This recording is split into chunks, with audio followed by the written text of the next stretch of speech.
इस्तकबाल है नाजरीन आज के दिन की बड़ी खबर में, जिसे लेकर मैं मुबारक उमरी हाजिर हूं। एक बार फिर पूरा मुल्क मॉब लिंचिंग मामले में डरा और सहमा दिखाई दे रहा है। कब, कहां, किसे और किस वक्त मॉब लिंचिंग का निशाना बनाया जाए बताना मुश्किल है।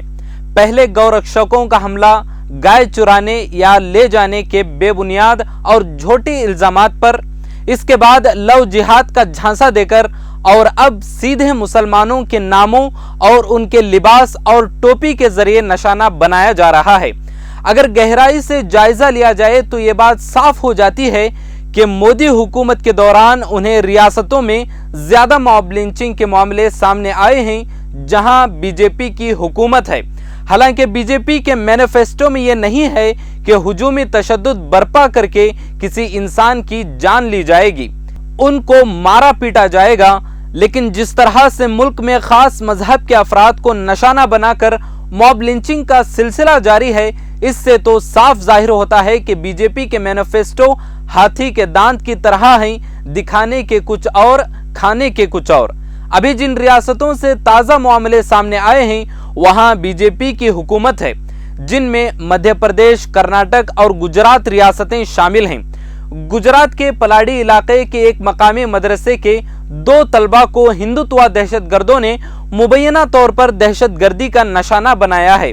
मुतासरीन शदीद तौर पर जख्मी और अस्पताल में दाखिल हैं। रिपोर्ट्स के मुताबिक 17 साल उमर और 16 साल खिजर को लोगों के हुजूम के सामने लात और घूंसे मारे गए। उमर के वालिद मुफ्ती अब्दुल कयूम ने कहा कि हमला आवरों ने उन्हें सिर्फ इसलिए निशाना बनाया क्योंकि वो कुर्ता पाजामा और टोपी पहने हुए थे। उन्होंने मजीद कहा कि दोनों को उन लोगों ने बेरहमी के साथ पीटा। उमर के हाथ तोड़ दिए गए और उसके सर पर बेरहमी के साथ लगातार वार किया गया। वहीं खिजर के दोनों हाथों पर टांके लगाए गए हैं। दोनों मासूम बताया जा रहा है कि पलाड़ी से स्कूटर पर घर वापस लौट रहे थे। ऐसे ही कर्नाटक के जिला बागलकोट के इलाके इलकल में मुस्लिम तलबा का टोपी पहनकर ट्यूशन क्लास को जाने पर बजरंग दल के गुंडों का इस लड़के को बुरी तरह से पीटना काफी अफसोसनाक और परेशान कुन है। 15 से 20 अफराद के एक ग्रुप ने तालिबे इल्म रेहान पर हमला किया। इसके बाद 2 और लड़कों मोहम्मद साहिल और समीर पर भी हमला किया गया। हमले में जख्मी होने वाले स्टूडेंट्स को एक सरकारी अस्पताल में दाखिल कराया गया। इस गैर कानूनी हरकत के बाद गुंडागर्दी का नमूना ये कि मुजरिम अस्पताल में आए और वहां पर धमकी देने लगे कि उनका नाम ना लिया जाए, जिसकी वीडियो भी वायरल हुई है।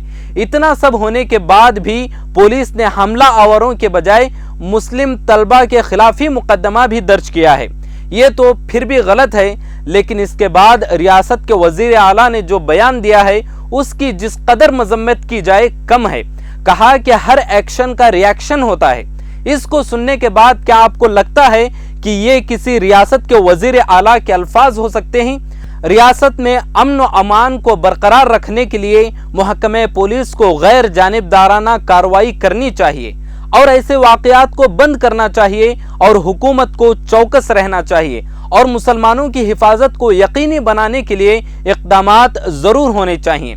ये बात मुसलमानों के लिए हमेशा कही जाती रही है कि अगर आप ये सोचकर खामोश रहें कि लिंचिंग जैसे वाकयात सिर्फ यूपी, हरियाणा, बिहार, एमपी में हो सकते हैं तो आप सरासर अंधेरे में रह रहे हैं और सिर्फ इंतजार करें और अपनी बारी का इंतजार करें।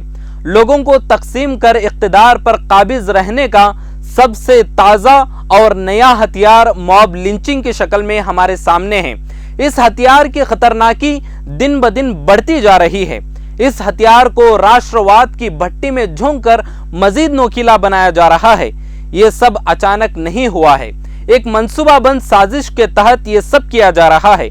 साजिश इतनी गहरी है कि कब लोग हथियार बन गए उन्हें इसका एहसास तक नहीं हुआ।